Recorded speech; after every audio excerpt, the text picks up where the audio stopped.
A routine traffic stop turns into a moment of reckoning when officers discover the black woman they detained is their new police chief, forcing them to confront their own biases. How does a single, unexpected revelation challenge the authority and accountability of those sworn to uphold the law? They say every town has its secrets, but Hollow Edge felt like it was built on them. It wasn't just the crooked streets or the fog that clung to the old brick buildings like a second skin. It was the way the place seemed to hum with something unspoken, a low vibration you could feel in your bones if you stayed too long. I'd been there for 3 days, long enough to know I didn't belong. My work as a private investigator had dragged me to some strange places before, but Hollow Edge was different.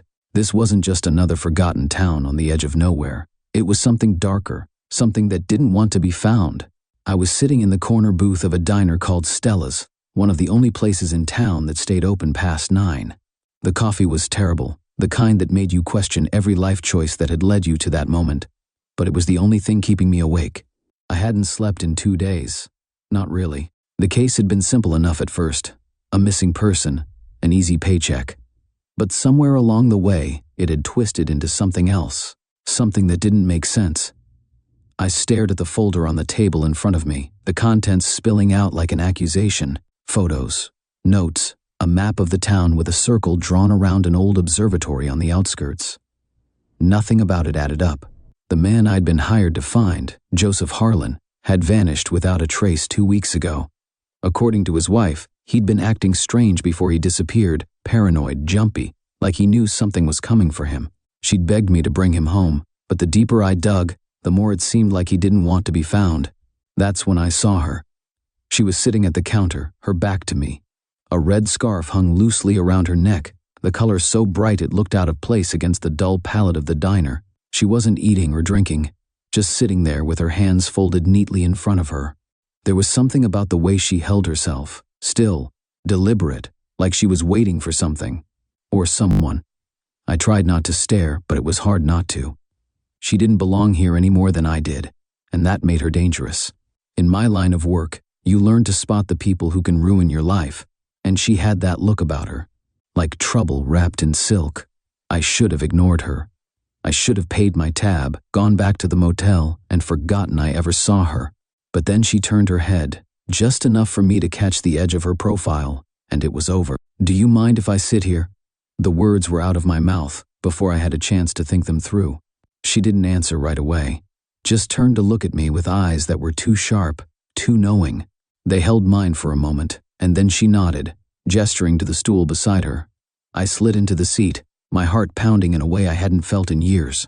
Up close, she was even more striking.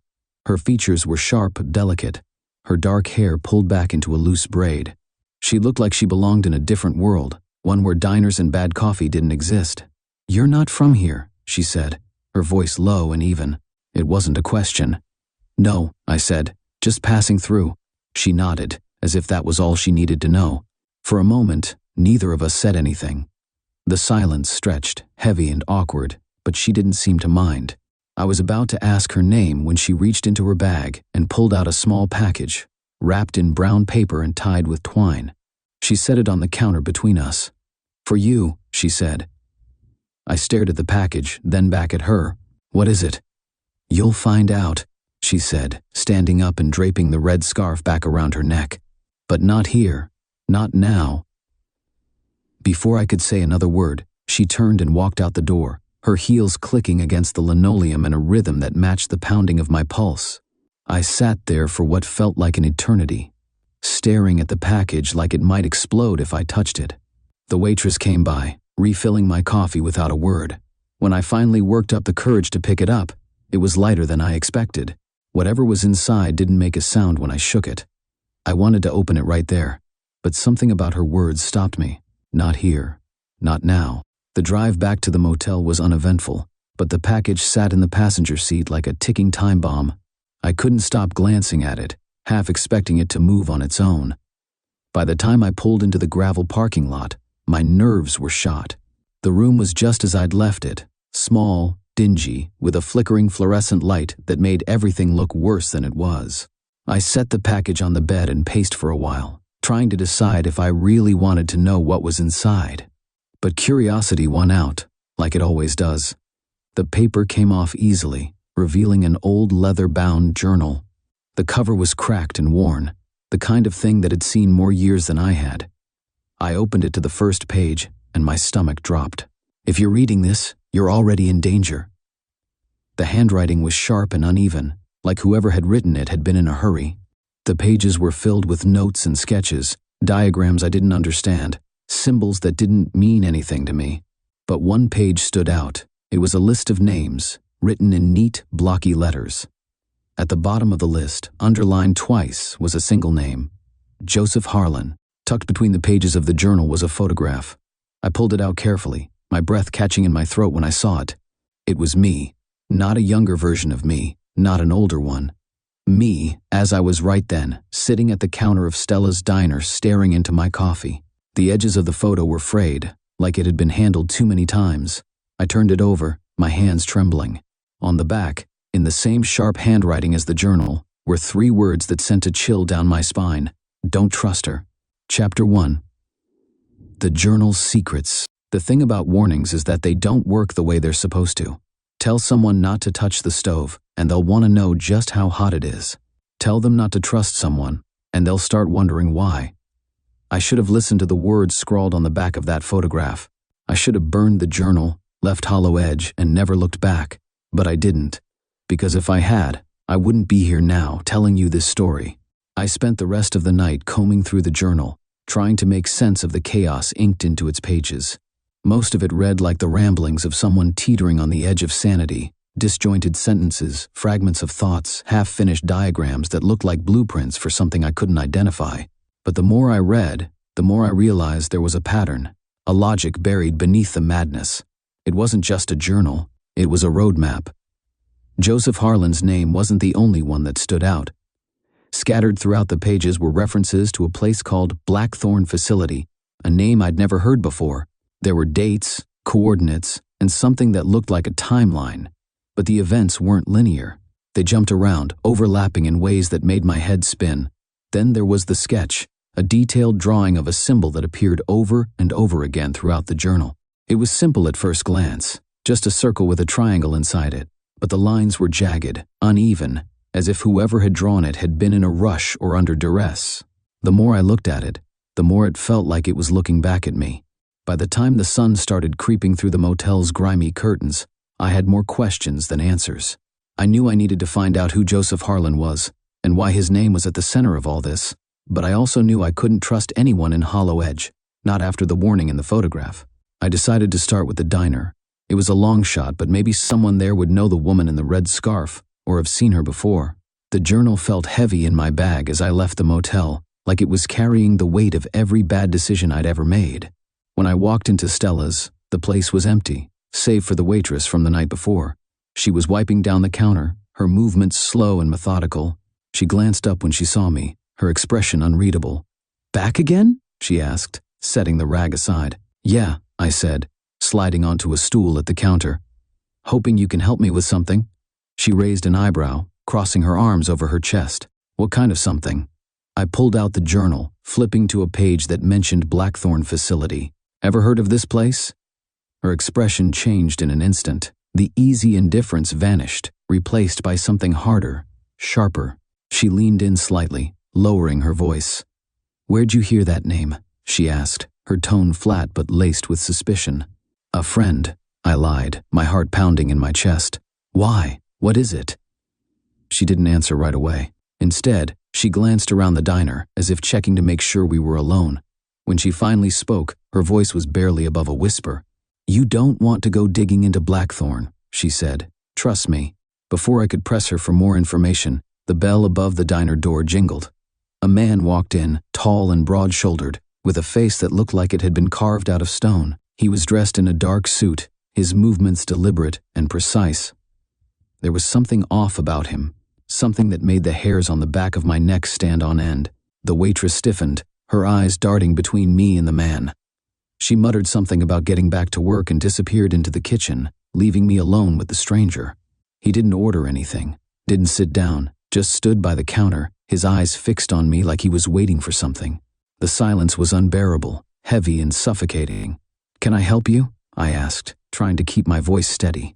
"You have something that doesn't belong to you," he said, his tone calm but edged with menace. "I suggest you return it." I didn't wait for him to explain. Instinct took over, and I bolted for the door, the journal clutched tightly in my hand. I heard the man shout something behind me, followed by the sound of heavy footsteps. The street outside was eerily quiet, the early morning fog swallowing everything in its path. I ran without thinking, ducking into alleyways and weaving through back streets, my lungs burning with every breath. I don't know how long I ran or how far I went, but eventually I found myself standing in front of an old library at the edge of town. The building was dark and abandoned, its windows boarded up, but it looked like the kind of place where I could catch my breath. I slipped inside, closing the door behind me and collapsing against it. The interior was just as decrepit as the outside. Dusty shelves lined with books that hadn't been touched in decades, cobwebs hanging from the ceiling like forgotten memories. It was the kind of place where secrets felt at home. As I sat there, trying to catch my breath, I couldn't shake the feeling that the man in the suit wasn't the only one after me. The journal had brought me into something much bigger than I'd realized, and now it was too late to turn back. When I finally opened the journal again, my hands trembling, I found a page I hadn't noticed before.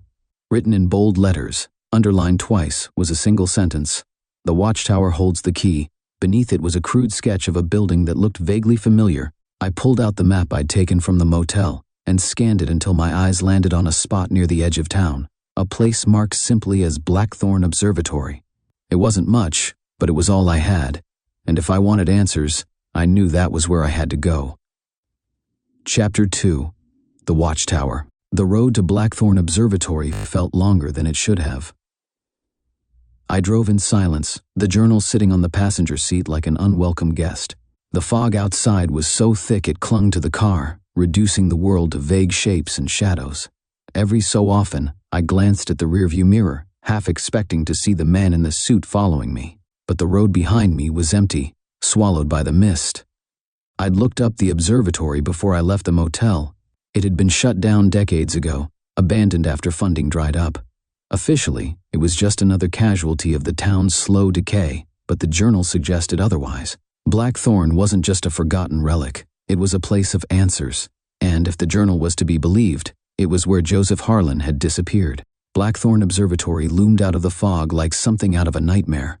The building was a crumbling husk of its former self, its dome cracked, its walls covered in graffiti and ivy, but there was something imposing about it, something that made my skin crawl. It wasn't just the decay, it was the silence, the kind that made you feel like you weren't alone, even when you couldn't see anyone. I parked the car a safe distance away and made my way toward the building, my footsteps crunching on the gravel. The front door was chained shut, but the rusted lock came apart easily with a little force. The inside was worse than I expected, dark, damp, and filled with the smell of mildew. Water dripped somewhere in the distance, the sound echoing through the empty halls. The main hall was massive, its ceiling stretching high above me. A broken telescope sat in the center, its lens cracked and useless. Papers were scattered across the floor, some so old they disintegrated when I touched them. But it wasn't the telescope or the papers that caught my attention, it was the writing on the wall. "They see everything." The words were scrawled in black paint, their letters uneven and jagged. Beneath them was the same symbol from the journal, a circle with a triangle inside it. The sight of it made my stomach twist. I didn't know what it meant, but I knew it wasn't good. I spent the next hour exploring the observatory, searching for anything that could tell me what happened here. Most of the rooms were empty, their contents long since looted or destroyed.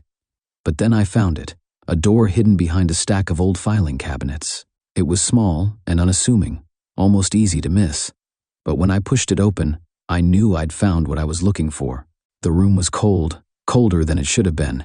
It was empty except for a table in the center, covered in papers and photographs.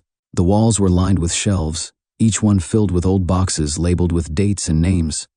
But it was what was on the table that stopped me in my tracks. A map of Hollow Edge, covered in red circles, a list of names, including Joseph Harlan's. And sitting in the middle of it all, a tape recorder. I hesitated before pressing play, my fingers hovering over the button, but curiosity won out, like it always does. The tape crackled to life, and a voice filled the room, low, shaky, and filled with fear. "If you're listening to this," the voice began, "it means I didn't make it." I froze.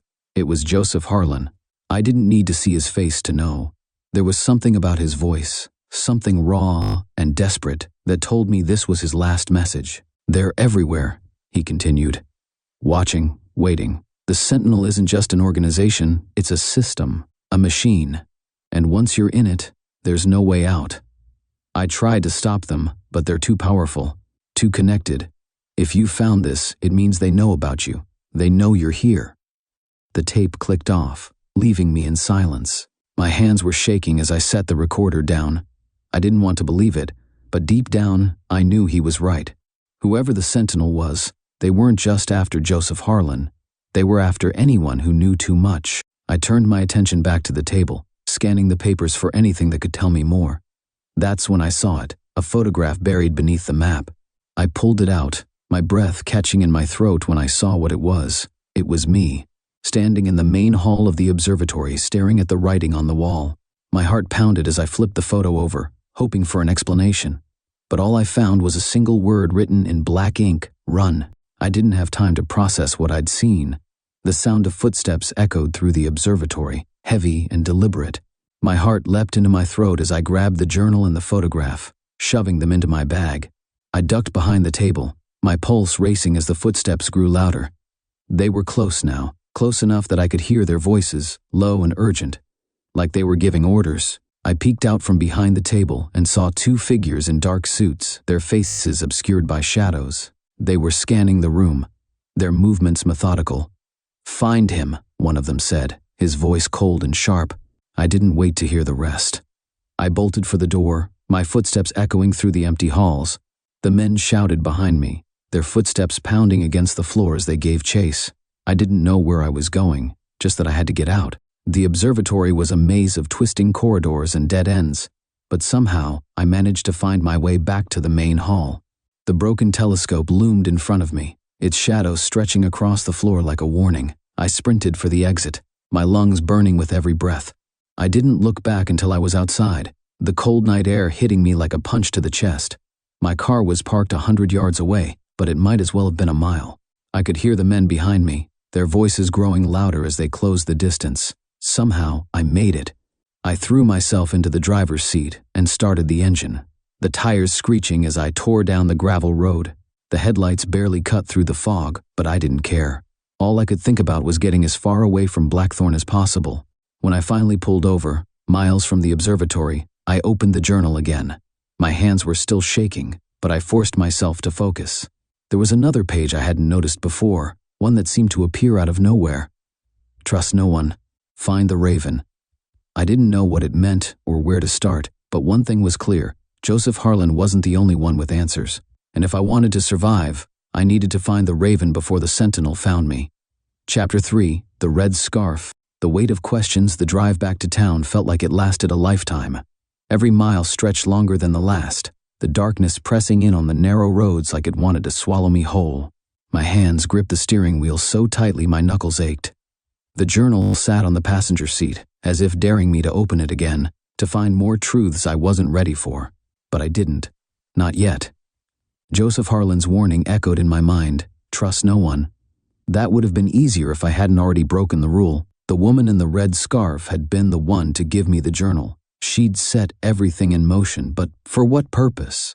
Every instinct screamed that she couldn't be trusted, but I couldn't ignore her connection to the Sentinel or the cryptic words in the journal. Find the Raven. I didn't know who or what the Raven was, but something told me she did. By the time I reached the motel, the sun was beginning to rise, casting pale light over the peeling paint and cracked asphalt of Hollow Edge. The town looked different in the daylight, less ominous, more tired, like it was too weary to keep its secrets hidden any longer. I parked the car and headed toward my room, exhaustion dragging at my every step. But before I could reach the door, I saw her. She was sitting on the hood of a rusted pickup truck in the lot, her red scarf fluttering lightly in the morning breeze. "Busy night?" she asked, her voice carrying just enough amusement to make my stomach twist. I stopped in my tracks, my heart hammering against my ribs. "What are you doing here?" "Checking in on you," she said, hopping off the truck with an easy grace. "You look like you could use a friend." "I thought I wasn't supposed to trust you," I said, my voice sharper than I intended. She smiled, a small knowing curve of her lips. That depends on what you want. If it's the truth, I might be your best option. I didn't invite her into my room, but she followed me inside anyway. I set the journal on the table, my mind racing with questions I didn't know how to ask. You know about the Sentinel, I said finally, breaking the silence. Don't you? Her expression didn't change, but something in her eyes shifted, an almost imperceptible flicker of recognition. She walked over to the table, her fingers brushing the edge of the journal. They're bigger than you think, she said, her tone flat. Bigger than any of us. What do they want? I demanded. Why are they after me? They don't want you, she said, her voice softening. They want the journal. They want to make sure no one learns what's inside. I stared at her, the weight of her words settling heavily in my chest. And what's inside? She hesitated, her fingers tightening on the scarf around her neck. For the first time, she looked unsure, almost afraid. Proof, she said finally. Proof that the Sentinel isn't just watching. They're controlling, manipulating. They've infiltrated everything, governments, corporations, law enforcement. They've built a system where they decide what's real and what isn't. Her words hit me like a punch to the gut. It was one thing to suspect the Sentinel was powerful. It was another to hear it confirmed, laid out so plainly. But there was something she wasn't telling me, something she was holding back. What's your connection to them? I asked, my voice low. Why are you helping me? She met my gaze, her expression unreadable. Let's just say I've been where you are, and I know what it's like to fight something you can't see. Before I could press her further, she turned and headed for the door. If you want answers, you'll find them at Blackthorn Facility, she said, her hand on the doorknob. But be careful. You're not the only one looking. She left without another word, the door clicking shut behind her. I stood there for a long moment, her words echoing in my mind. Blackthorn Facility. The name had come up in the journal, but I hadn't been able to make sense of it. Now, it felt like the only lead I had. I spent the rest of the day preparing. Blackthorn Facility wasn't on any map I could find, but the journal contained coordinates that pointed to a spot deep in the woods, miles outside Hollow Edge. I packed a flashlight, a pocket knife, and whatever supplies I thought I'd need.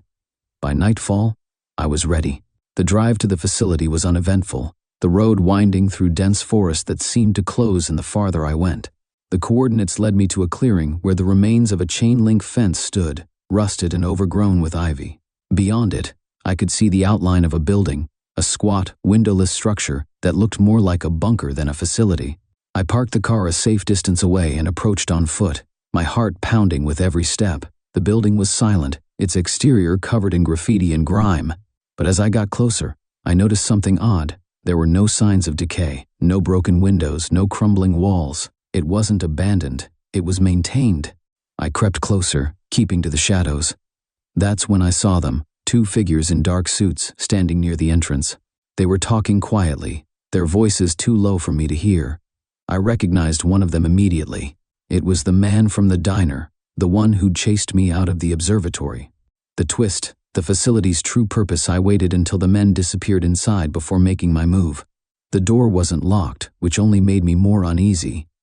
I slipped inside, my footsteps echoing softly in the narrow corridor. The air was cold and sterile, the walls lined with fluorescent lights that buzzed faintly.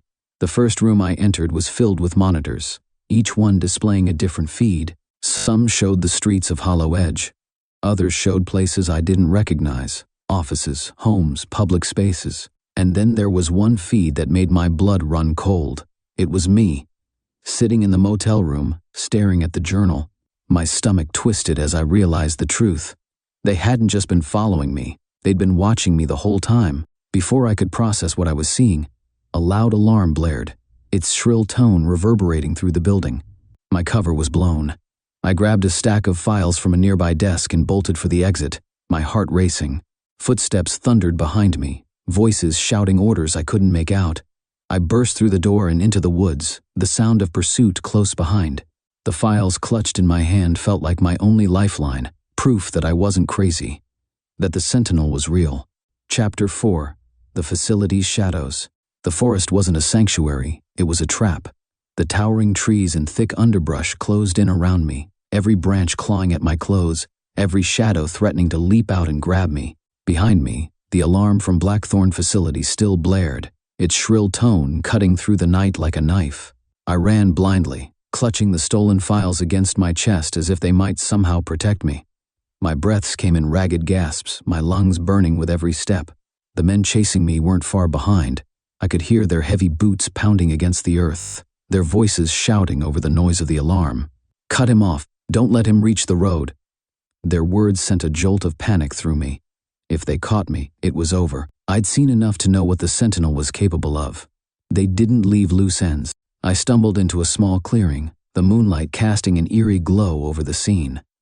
There was a rocky outcrop on the far side, its jagged edges jutting out like teeth. It wasn't much, but it was the only cover I had. I dove behind it, pressing myself against the cold stone and willing my breath to quiet. The footsteps grew louder, then stopped. I could hear them talking, their voices low and urgent. "He couldn't have gotten far. Check the perimeter. He's got the files. If he gets away, we're screwed." The sound of their boots crunching through the underbrush faded as they moved away. I stayed where I was, my heart pounding so hard I was sure they could hear it. The cold seeped into my skin, but I didn't dare move, not yet. When I was certain they were gone, I pulled the files out of my jacket and flipped through them. Most of it was technical, schematics, data points, jargon I didn't understand, but there were names too. Dozens of them, each one paired with a photograph and a brief description. At the bottom of the stack was something that made my blood run cold. My name, Marlowe, Evan. Status, subject identified. Potential asset, observation priority, high. There was a photograph of me, taken just days ago, standing outside Stella's diner. Below it was a list of dates and locations, tracking my movements with unnerving precision. They'd been following me long before I found the journal, long before I even knew who the Sentinel was. My hands were shaking as I shoved the files back into my bag. I didn't have time to process what I'd seen. The men from the facility would be back, and if they found me, I wouldn't get a second chance. I needed help, and there was only one person who might have the answers I was looking for. The woman in the red scarf. I found her where I least expected, at a bar on the edge of town, nursing a glass of something dark and amber-colored. She didn't seem surprised to see me. If anything, she looked amused. "You look like hell," she said, raising an eyebrow as I slid into the seat across from her. "I need answers," I said, ignoring her remark, "and you're going to give them to me." She tilted her head, studying me like I was a puzzle she was trying to solve. "Bold of you to assume I owe you anything." "You gave me the journal," I shot back. "You brought me into this. Now you're going to tell me why." For a moment, she didn't say anything. Then she leaned back in her seat, her expression softening. "All right," she said, "but you're not going to like what you hear." Her name, she told me, was Elena Moreau, though she doubted it meant anything to me. She'd been part of the Sentinel once, a rising star in their ranks. But somewhere along the way, she'd learned too much, seen too much, and now she was caught in the same web I was, running from an organization that didn't forgive betrayal. "They call me the Raven," she said, her voice low. "It's not a name I chose. It's a role they gave me, back when I was still useful to them." "What role?" I asked, though I wasn't sure I wanted to know. "To clean up their messes," she said, "to make problems disappear." The words hung in the air like a storm cloud. I stared at her, trying to reconcile the calm, composed woman in front of me with the image of someone capable of that kind of work. "And now?" I asked. "What are you now?" "An inconvenience," she said, her lips curving into a faint, bitter smile. She told me the files I'd stolen were only part of the picture. The Sentinel's real power didn't lie in its data or its networks. It lay in its ability to control perception, to decide what people believed, what they feared, what they thought was true. And the journal, she said, was the key to unraveling it all. "They're going to come for you," she said. "You've seen too much. And the only way you're going to survive is if you stop running and start fighting." "Fight them?" I said, my voice dripping with disbelief. "You're kidding, right? I'm one guy. They're everywhere." "Not everywhere," she said. "Not yet." She slid a piece of paper across the table. On it was an address, scrawled in neat, precise handwriting. "What's this?" I asked. "Their weak spot," she said. "You want to bring them down? Start there." I left the bar with more questions than answers, but one thing was clear. I couldn't keep running. The Sentinel wouldn't stop until they had the files, the journal, and me. If I wanted to survive, I had to take the fight to them. The address on the paper was in the city, miles from Hollow Edge. It felt like a trap, but I didn't have a choice. If Elena was right, it was my only chance to expose the Sentinel for what they were. I didn't know what I was walking into. I didn't know if I'd make it out alive. But for the first time since this all started, I felt like I was moving towards something instead of away from it. Chapter 5. The Nexus.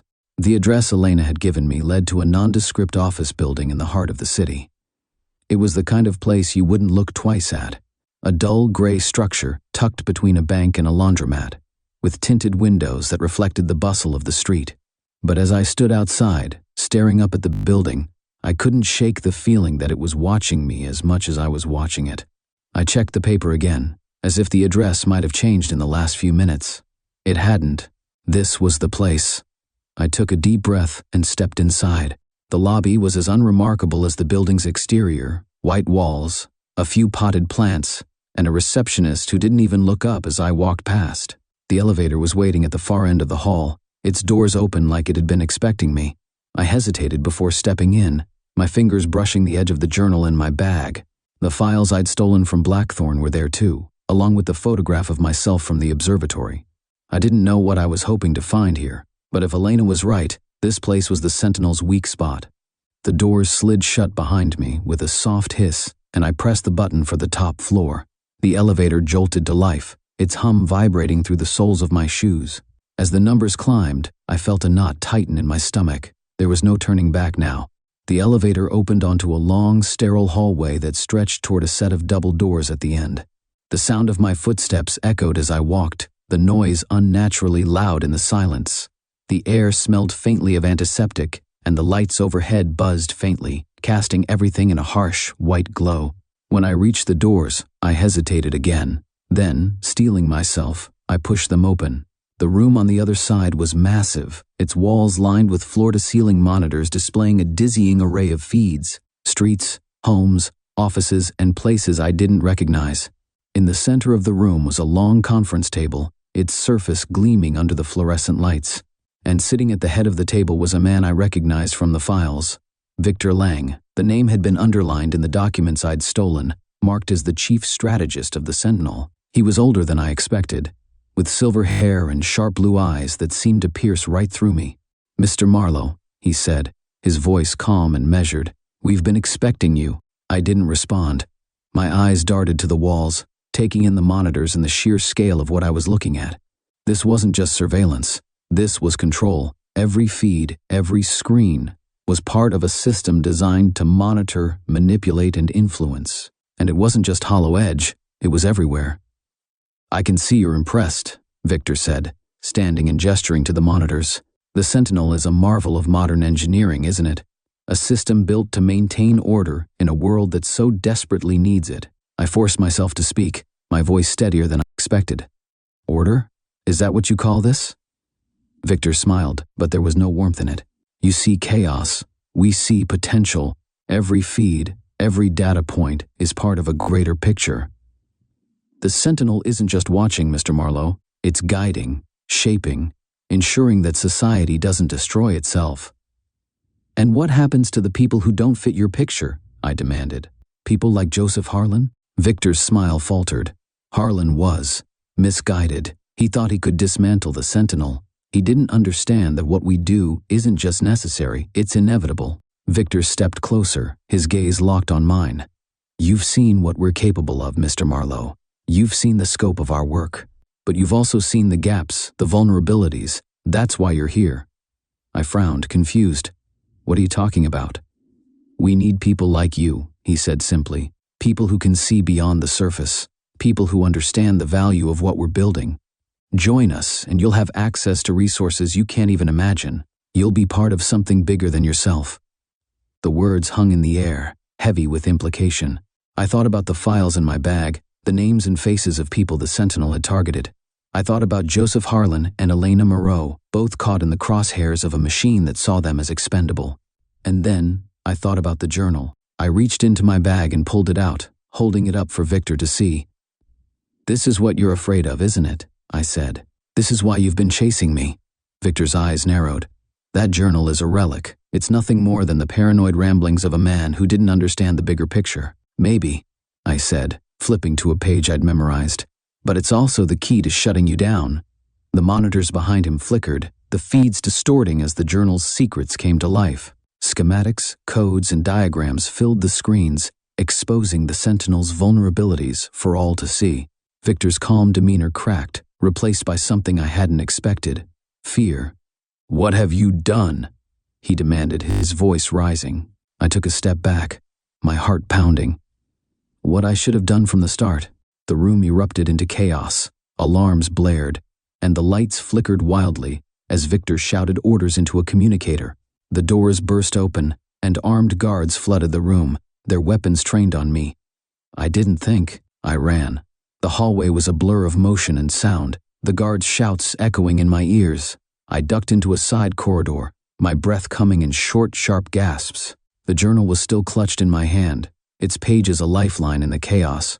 Ahead of me, a fire exit loomed. I sprinted toward it, throwing myself through the door and into the night. The city stretched out before me, a maze of lights and shadows. Somewhere behind me, the guards were still searching, but I didn't look back. I found myself in a small park miles from the office building, the journal heavy in my hands. The files, the evidence, the truth, it was all there, but exposing the Sentinel wouldn't be easy. They were too big, too entrenched, and if I made a single mistake, they'd come for me. I thought about Elena, about her warning that fighting the Sentinel would come at a cost. She was right. The fight was far from over, and I was just one man against a machine, but I wasn't going to stop. Chapter 6, The Pursuit. The city at night was no sanctuary. Every corner, every shadow felt like it held a threat. The Sentinel's reach extended farther than I'd imagined. There were no safe places. The journal, crammed into my bag, was both my lifeline and a curse. As long as I had it, I was their target. I moved through the streets with purpose, sticking to alleyways and avoiding cameras. The files I'd stolen from Blackthorn facility were the key, but without a way to share them with the world, they were just ink on paper. I needed a plan, but my thoughts were scattered, racing against the clock I couldn't see. I reached the small, run-down safe house Elena had mentioned, an apartment above a boarded-up pawn shop. The building looked abandoned, its windows dark and uninviting, but the door was unlocked. I slipped inside, climbing the creaking staircase to the second floor. The room was sparsely furnished, just a table, a chair, and a cot in the corner. A single lamp illuminated the space, casting long shadows that danced across the walls. On the table was a note, written in Elena's sharp, precise handwriting. "They'll find you soon. Use what time you have wisely. Trust no one." Her words were a lifeline, but they didn't ease the weight in my chest. I sat down, spreading the files out across the table. Names, coordinates, surveillance logs, it was all here. Enough to bring down the Sentinel, if I could figure out how to use it. The files included something I hadn't noticed before, a blueprint for a satellite relay system. It wasn't just surveillance, they were using satellites to monitor and manipulate communication networks worldwide. If I could gain access to one of their relays, I could upload the files to every major media outlet simultaneously, exposing the Sentinel for what they were. But the relay station wasn't nearby. It was buried deep in the mountains, accessible only by a secured road. I had no idea how I'd get there, let alone infiltrate it. But if I wanted to survive, if I wanted to make this matter, I didn't have a choice. Before I could finish formulating my plan, the door to the apartment creaked open. I reached for the pocket knife in my bag, my pulse quickening. Elena stepped into the room, her red scarf draped loosely around her neck. Her presence was unexpected but not unwelcome. "You're harder to find than I thought," she said, closing the door behind her. "How did you know I'd be here?" I asked, keeping my voice steady. She gave a small, humorless smile. "I know how the Sentinel thinks. And I know you're stubborn enough to follow through. Then you know they'll come for me," I said. "For both of us." She nodded, stepping closer. "That's why I'm here. You can't do this alone." Elena spread a map across the table, marking the location of the relay station. Her movements were precise, calculated. She explained the station's security measures, armed guards, biometric scanners, a lockdown system that would trigger at the first sign of intrusion. "It's a fortress," she said, "but it's also their Achilles heel. If we can get in, we can take down their entire operation." "We?" I asked, raising an eyebrow. "Since when are you on my side?" "I've always been on my side," she said, her voice firm. "But if taking down the Sentinel helps me stay alive, I'll take the risk." I didn't trust her, not fully, but I didn't have a choice. If I wanted to expose the Sentinel, I needed her expertise. The drive to the relay station was long and tense. Elena navigated, her eyes scanning the road for signs of pursuit. I kept my grip on the wheel, my thoughts a jumble of fear and determination. The mountains loomed ahead, their peaks shrouded in mist. The relay station was buried deep within, hidden from prying eyes. As we approached the secured road, Elena handed me a forged ID badge. "This will get you through the first checkpoint," she said. "After that, you're on your own." "What about you?" I asked. She smiled faintly. "I'll be where I need to be." The first checkpoint was manned by 2 guards, their expressions bored as they waved me through. The badge worked, just as Elena had promised. But the farther I drove, the tighter the security became. Cameras tracked my every move, and I could feel the weight of unseen eyes on me. When I reached the main entrance, I parked the car and stepped out, my heart pounding. The building was a sleek, imposing structure, its metal exterior gleaming under the floodlights. Armed guards patrolled the perimeter, their rifles slung casually over their shoulders. I took a deep breath and approached the entrance, flashing the badge at the scanner. The door hissed open, and I stepped inside. The interior of the relay station was cold and sterile, the walls lined with screens and servers. Technicians moved between terminals, their faces expressionless. I kept my head down, blending into the background as I made my way toward the control room. The files I'd studied had included a blueprint of the building, and I followed it carefully, avoiding the more heavily guarded areas. When I reached the control room, I found it empty, save for the humming servers and the glow of the monitors. I pulled the journal from my bag, flipping to the page with the satellite codes.